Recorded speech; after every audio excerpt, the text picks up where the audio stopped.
Bismillahirrahmanirrahim. Assalamualaikum warahmatullahi wabarakatuh. Waalaikumsalam warahmatullahi wabarakatuh. Selamat sore anak sekalian. Sore.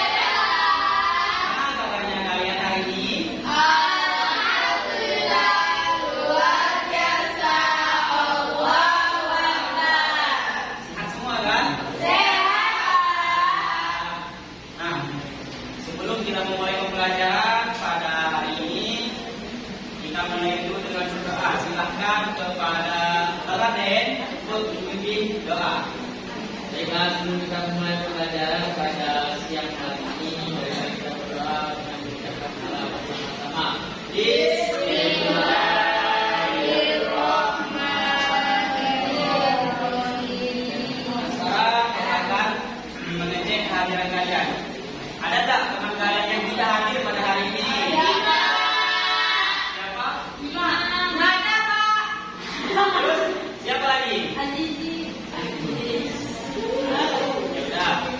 Nah sekarang biar kalian lebih semangat belajarnya, Bapak minta kalian berdiri semua. Ayo berdiri, silakan berdiri. Kita akan menyanyikan lagu Berkibarlah Benderaku. Yuk, Bapak kita berdiri. Coba Pak, kamu berdiri Pak. Berdiri yuk.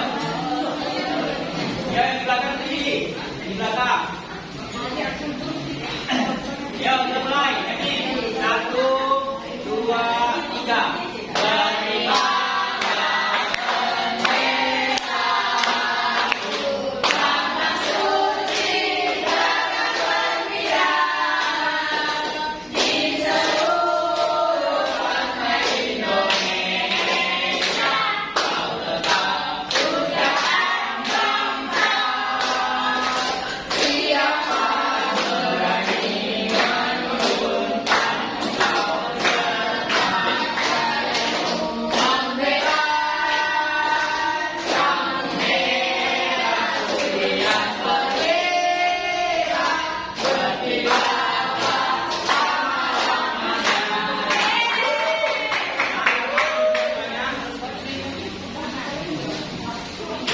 Minggu kemarin kita belajar tentang apa yang tahu?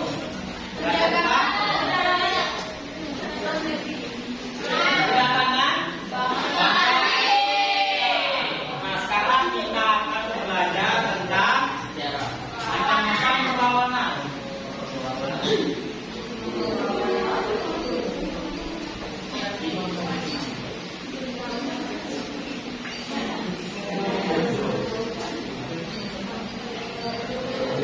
Nah, sekarang kita akan belajar tentang macam-macam perlawanan. Nah, sebelumnya Bapak ingin bertanya kepada kalian, bagaimana sih perjuangan para pahlawan kita dulu saat melawan para penjajah atau imperialisme? Ayo, ada yang tahu tak? Bagaimana perjuangannya? Coba. Ya, Ade. Mereka itu Pak berperang, Nah, terus.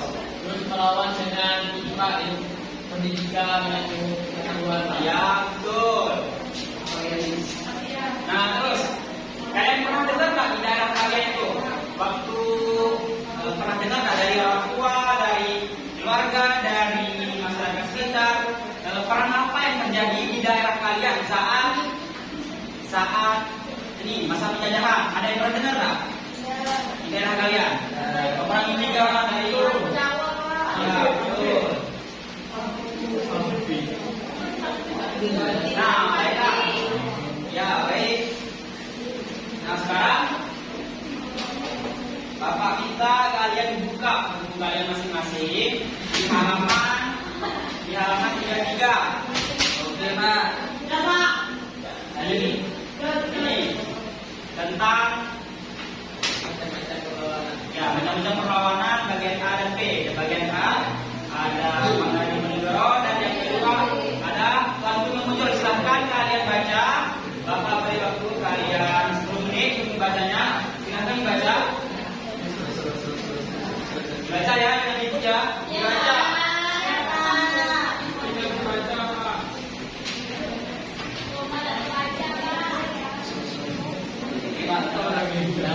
Sudah, semua.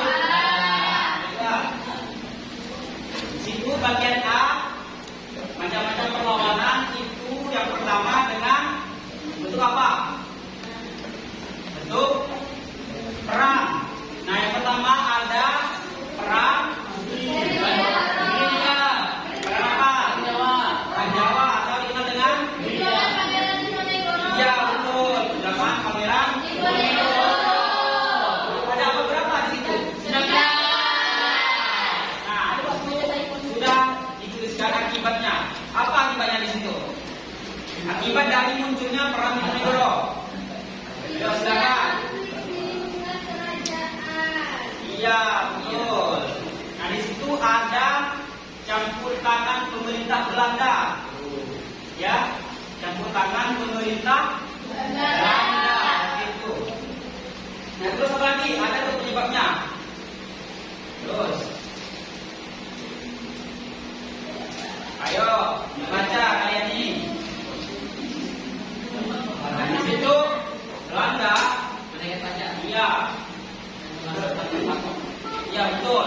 Di situ ada kebijakan Belanda yang menaikkan pajak, memasang palko di tanah-tanah itu tanah, mengambil tanah maksudnya, sehingga membuat Pangeran Diponegoro ini marah dan menyatakan perang.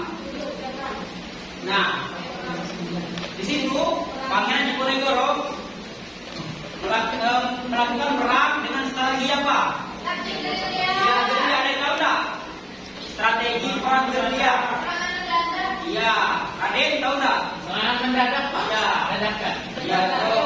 Serangan secara skala kecil, tapi dengan cepat, efektif sehingga membuat musuh itu untuk dikelabui, untuk mengelabui musuh. Nah, itu yang dinamakan strategi perang gerilya. Nah, maka dari itu selanjutnya pemerintah Belanda ini mengalami kekalahan, ya, mengalami kekalahan sehingga kaum Belanda ini meminta bantuan lah dari tersebutan dari daerah mana itu Belanda meminta bantuan dari mana? Ya, betul. Terus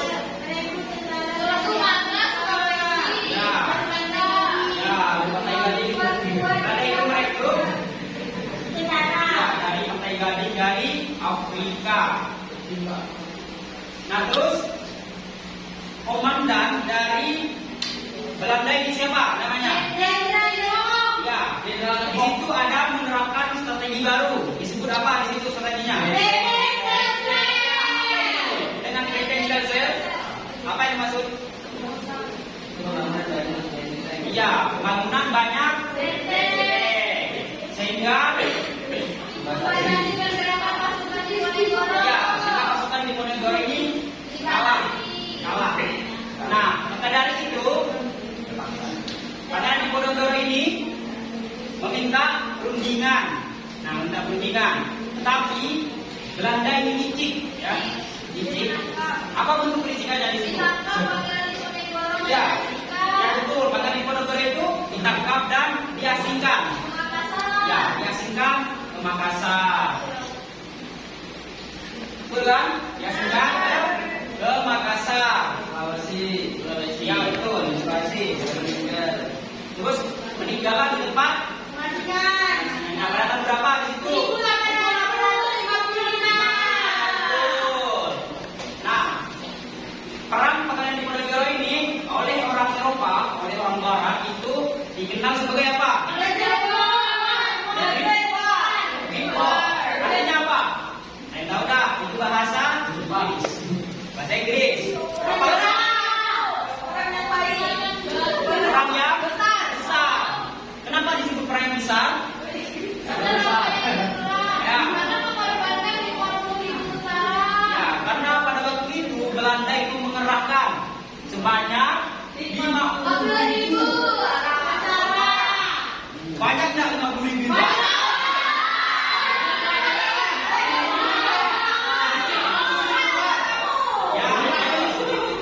Hebat dah lawan kita pada waktu itu.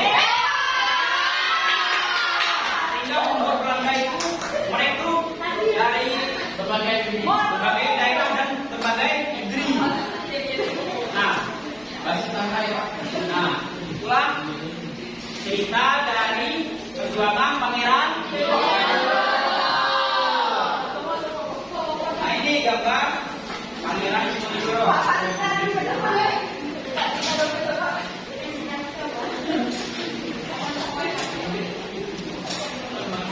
Ini ya gambar dari Pangeran. Selanjutnya yang kedua itu ada siapa?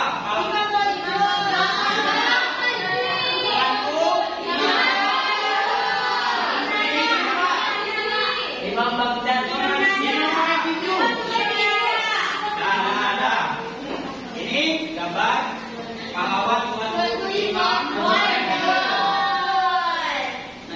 sudah diceritakan tentang perang perlawanan dari pahlawan Tuan Menonjol.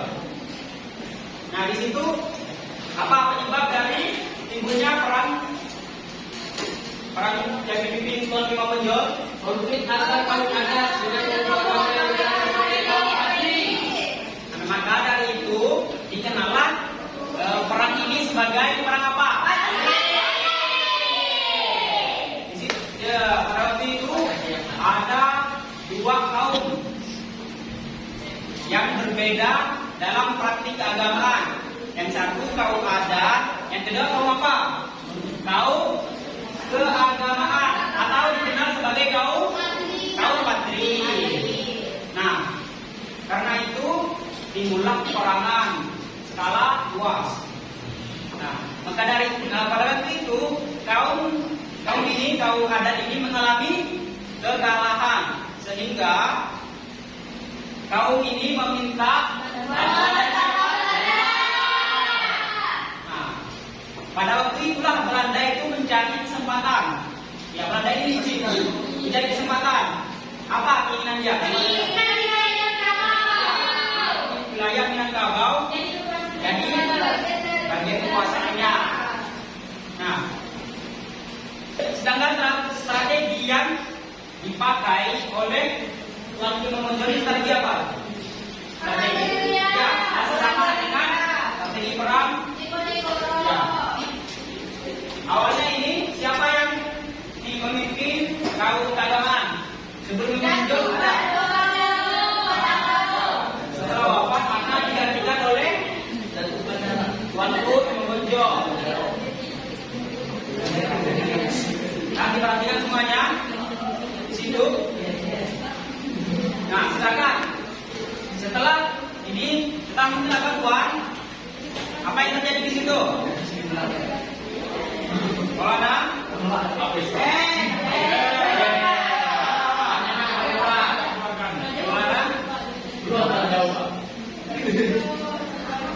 Sini. Setelah mereka kaum ada yang minta bantuan, apa yang terjadi? Belanda terpaksa meminta gencatan senjata. Ya, betul. Pada waktu itu Belanda ini meminta gencatan senjata atau perundingan. Nah, sehingga kaum Belanda ini dialihkan perangnya ke Pangeran Diponegoro. Setelah menang di peperangan daerah di perang Pangeran Diponegoro, balik lagi Ke Sumatera Barat Sumatera Barat untuk melawan kaum Madrid. Ya, betul. Nah, sehingga pada waktu itu Belanda itu licin tadi. Ya. Belanda ini terkenal dengan Licin. terus, setiap peperangan dia itu licin. Ya. Nah, setelah itu terus apa lagi di situ? Silakan. Ikutin Pak, ngomong. Ikutin Pak. Ini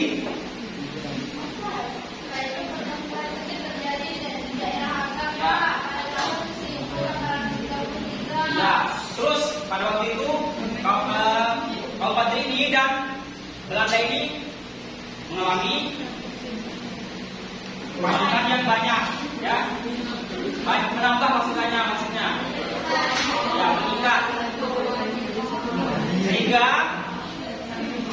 Tuan Menonjol ini ditangkap, ya, betul, ditangkap, sehingga setelah itu apa pada berapa? Tahun. Nah, itulah cerita dari perang Tuan sebagai perang. Nah, hikmah yang dapat bisa diambil dari beberapa cerita tadi ialah pertama, yang bisa kita terapkan sehari-hari apa? Yang bisa kita implementasikan dalam kehidupan kita sehari-hari apa? Jadi perjuangan bahkan merah, optimis, terus apa lagi? Jaga, terus, ya, betul semuanya.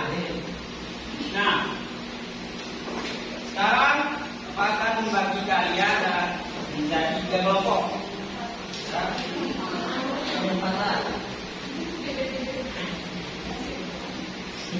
Ini kelompok 1.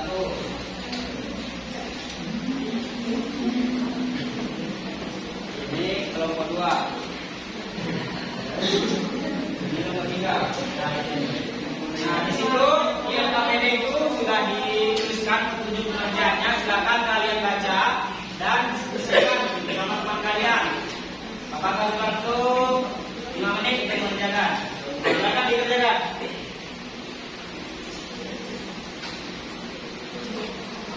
Silakan dikerjakan.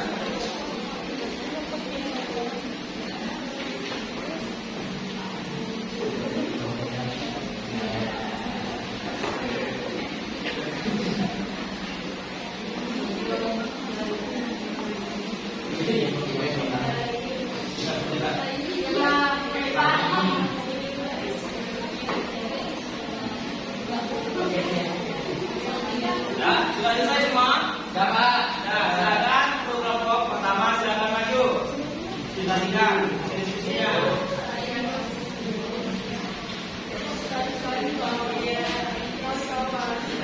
Pilihlah salah satu gambar pahlawan di bawah ini dan tulislah cerita mengenai perjuangan tokoh pahlawan tersebut dalam melawan kaum imperialisme. Nah, di sini ada 5. Imam Diponegoro. Ini Imam Tuan Ibu Imam Bojol. Maaf ya kawan-kawan. Ini. Nah, benar betul. Betul. Nah, beliau ini adalah yang memprakarsai perang Pati, perjuangan Tuan Ibu Imam Bojol. Perang Pati terjadi di wilayah Minangkabau, Sumatera Barat. Dipicu oleh perbedaan konflik keagamaan antara kaum adat dengan kelompok agama yang dikenal sebagai kaum Pati. Nah, kaum Pati ini mendapat kekalahan dalam dan terdesak sehingga mereka meminta bantuan Belanda untuk membantu mereka masuk kembali peperangan Sumba. Sekarang kelompok 2 silakan maju. Kelompok 2. Rumah Pak, rumah.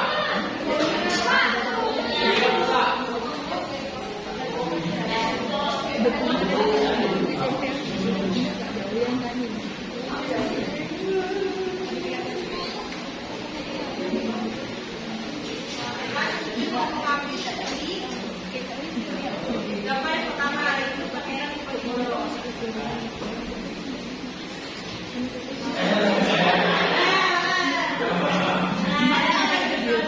Ada kesimpulan keadaan di Surakarta dan Yogyakarta menjadi sangat memprihatinkan. Campur tangan pemerintah Belanda menyebabkan timbulnya konflik di antara kerajaan. Budaya Barat dan Barat dengan budaya Nusantara mulai dipergunakan. Tindakan ini menimbulkan kemarahan Pangeran Diponegoro yang kemudian diadakan perang. Dalam perang tersebut, Pangeran Diponegoro menerapkan taktik gerilya yang menyebabkan pasukan Belanda mengalami banyak kekalahan.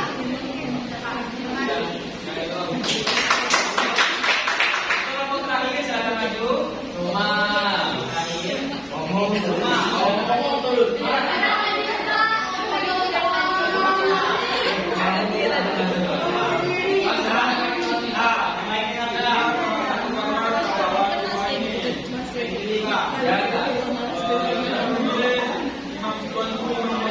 Ada gambar. Kalau apa yang pengenan itu dulu?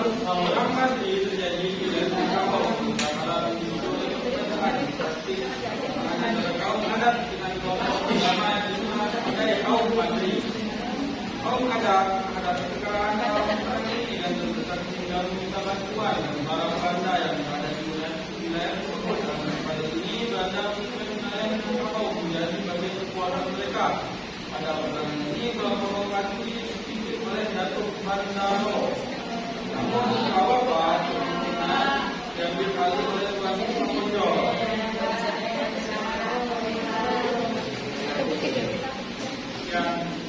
Wis. Jadi semua jawaban yang dari sini itu baik, bagus. Nah sekarang Bapak ingin bertanya kepada kalian. Siap-siap ya?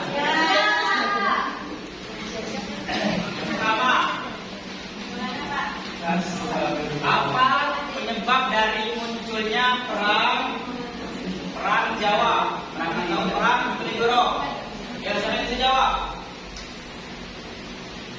Mana yang bisa jawab? Bisa Pak, iya Pak, bisa Pak. Mana sila jawab? Anggota menjadi tanggung jawab. Jawabannya. Yang tangan pemerintah Kalau mulai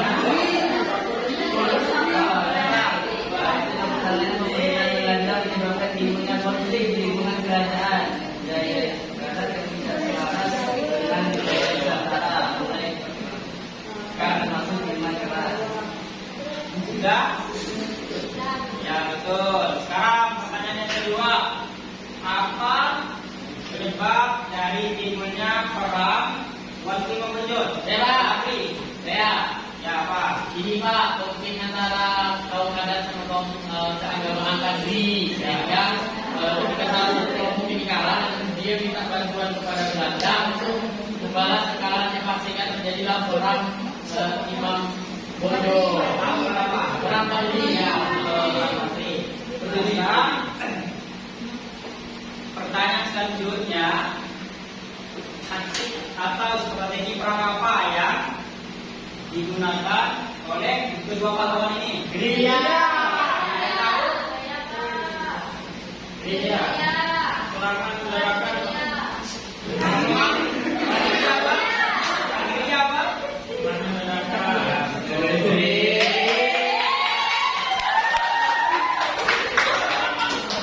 Nah, sekarang ini kira-kira perjuangan pahlawan kita ini dihormati enggak? Apa bentuk penghormatannya? Ya, di sini ada contohnya di sana. Apa? Simbol di Membenjot. Ada jalan di Penegoro juga.